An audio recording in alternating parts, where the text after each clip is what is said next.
Now you see, this is the thing that bites me in the ankles. Tupac Shakur, 27 years later, there's still a lot of questions. And Keefe D muddied up the story a whole lot more by his lies and by his inability to fill in certain gaps. As it was stated in the article, hours had went by. Maybe 2 to 3 hours had went by before they were headed to Club 662. And the most ironic story is that a helicopter swooped down out of the sky, the same helicopter that a few months previous was reported missing from the Compton Police Department.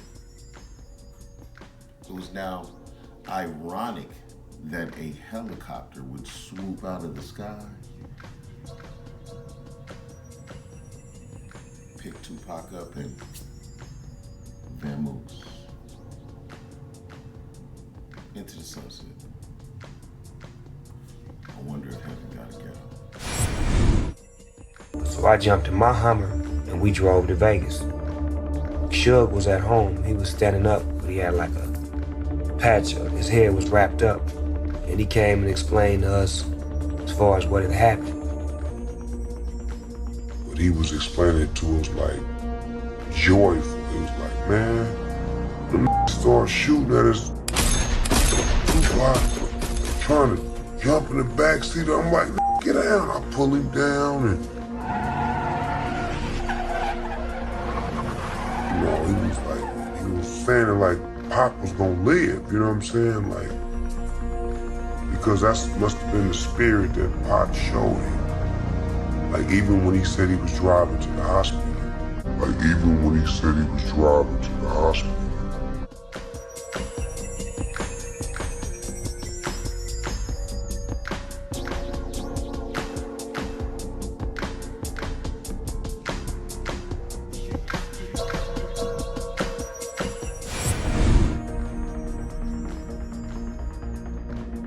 So I jumped right on the highway to see him.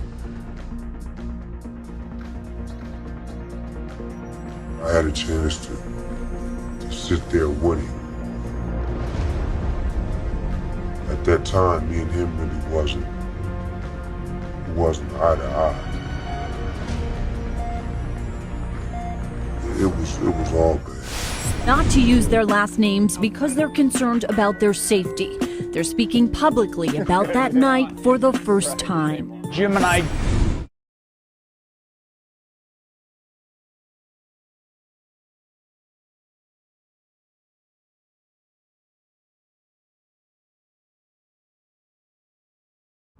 All right, before I let this story commence any further, right? How many of y'all knew that Tupac was a Gemini? So how ironic is it that he would mention the story, speaking of him and his partner, first saying Jim and I? Not to mention, his partner's name is Shane, right? Shane.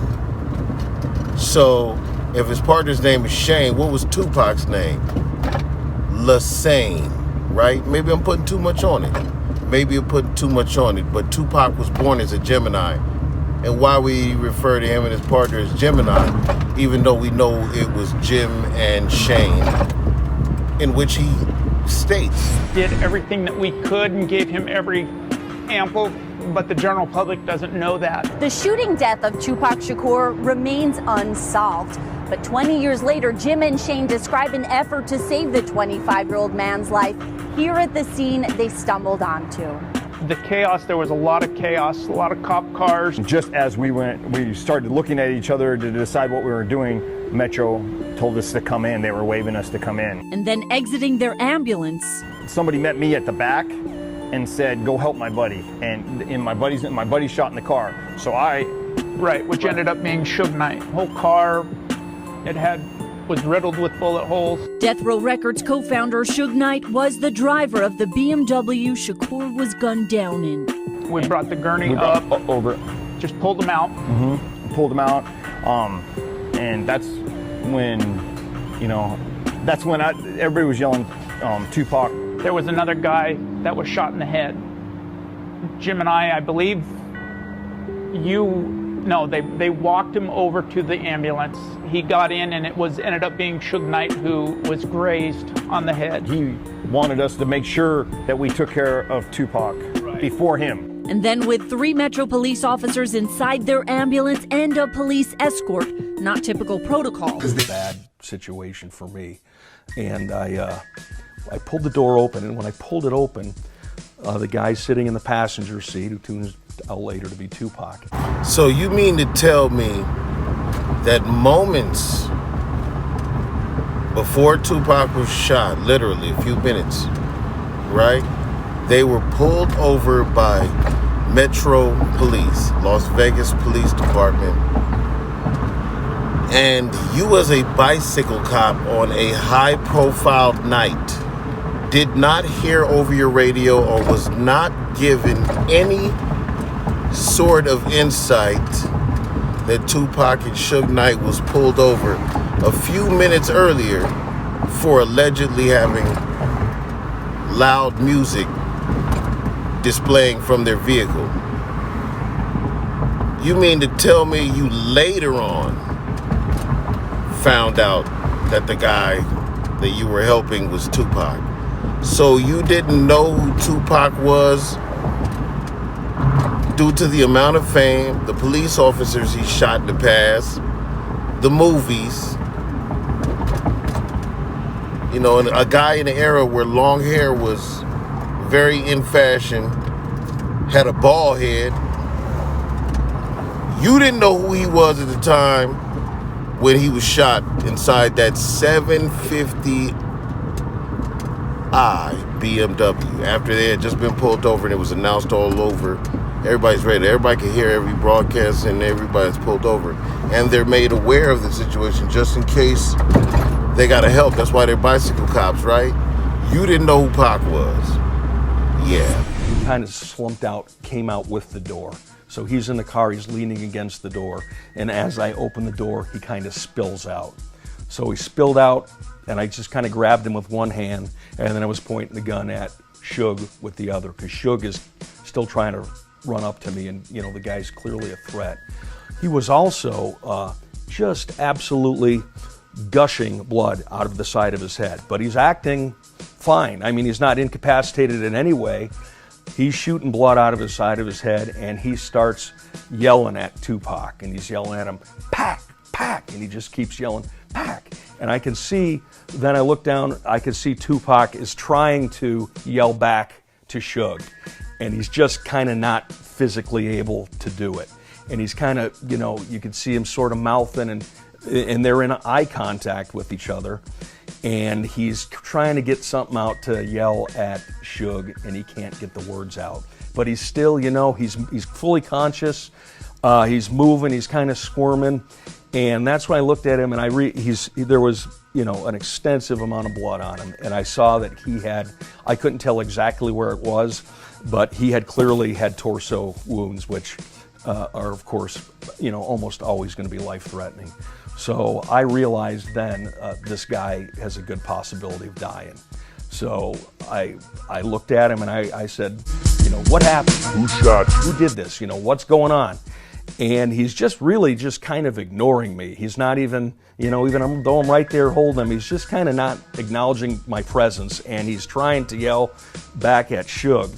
Well, I turned around at Suge, and that was the first time I noticed. I saw the back of another bike officer, and he was pushing Suge away from me, and that's the first time I realized there's other cops there, so that made me feel a lot better. So he kind of pushes Suge back, and Suge is still yelling, "Pack, pack." He's trying to yell at him. And then I saw Tupac just, all of a sudden, just in an instant, he went from trying to, kind of squirming, looking at Suge, trying to get the words out, to where you could tell he physically just gave up. He just wasn't able to do it. And he just crossed that line into just quitting and being at peace. And he just kind of laid back and was calm and was no longer looking or trying to do anything. And I could just see that he was just, it's kind of like almost like an athlete or a runner when they hit that wall and it's just like it's over, and you could see that in his face.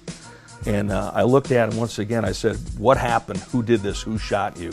And now he's looking at me, so we're looking at each other in the eyes. And this is kind of the first time he's even acknowledging my presence. And he looked at me, and I could tell he was getting the breath together to tell me. And he looked me right in the eyes, and we looked at each other, and he said, "Fuck you." So he gathered his last breath together to then point his middle finger at you and say, "Fuck you," right? But that's after you asked him several times, "Who shot you? Who shot you?"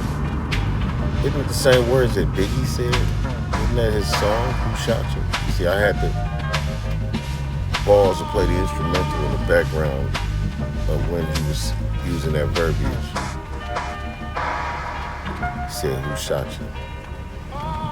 Now, this story is fucking dynamically incredible. It's like some superhero shit. You hear all the schematics and dramatics at the end? Who shot you? I just need to know, who shot you? Not any words that are a part of police protocol. Police don't ask you who shot you. They ask you, do you know? Do you know who might have? Well, you get the point. It's just ironic, man. These stories are ironic. These stories are ironic, and none of them coagulate. As you're gonna see, Paige says he flew off in a helicopter.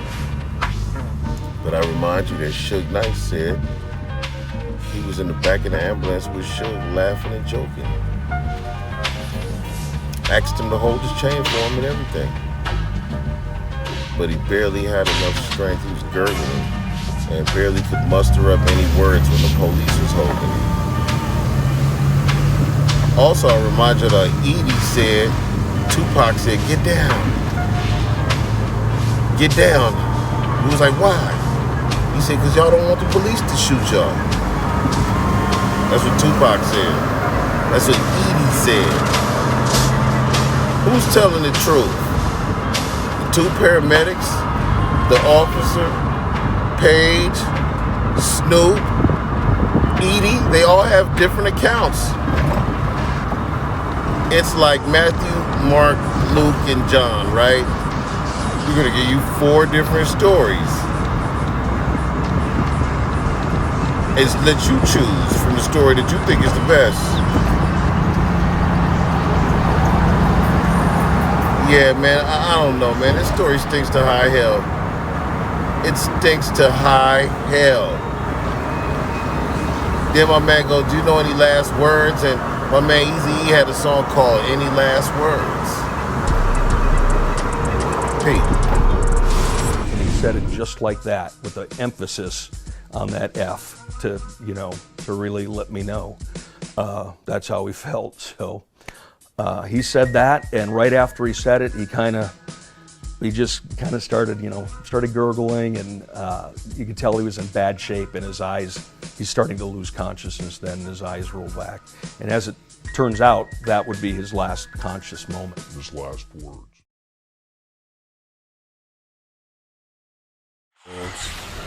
And I was cutting his shirt off to work on him.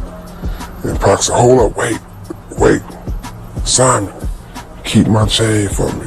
He was like, I got too many diamonds, you know how Pac is. I got too many diamonds on this chain for letting one of these ambulance, one of these doctor people steal my chain. Pretty far down the street when it happened, we didn't know if we heard gunshots.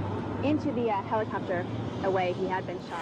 You see, this is why conspiracy theories exist. Are you fucking kidding me? The CEO of UMC Nevada name is Mason? Get the fuck out of here. Get the fuck out of here. That's some motherfucking bull shit. But if Tupac escaped in a helicopter, if he escaped in a helicopter, he might have done it like this had a nigga named Mason not been connected to this already fugazi story. Peep.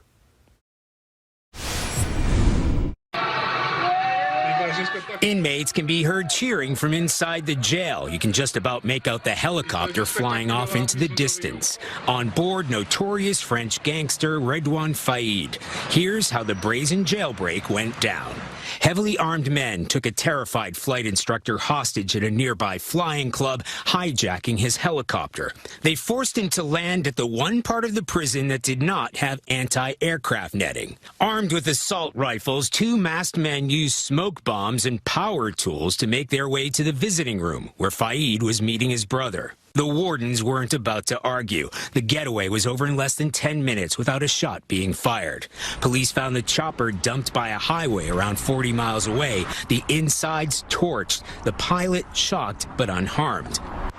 Later, two getaway cars were found torched too, one abandoned in a shopping center garage. Faïd was serving a 25-year sentence for a botched robbery in which a young policewoman was killed, though Faïd said he had nothing to do with her death. And Faïd has managed to escape before. Well, say it ain't so. The name of the prison is called Mason Dioret. Explosives hidden in packs of tissues. He was hunted down 6 weeks later. Finally gotten more police officers on the street. That was one of the goals that the president had when he pushed the crime bill that was passed in 1994. He promised 100,000 police. We're moving in that direction, but we can see it already makes a difference. I want you people ready to move. If we have more police interacting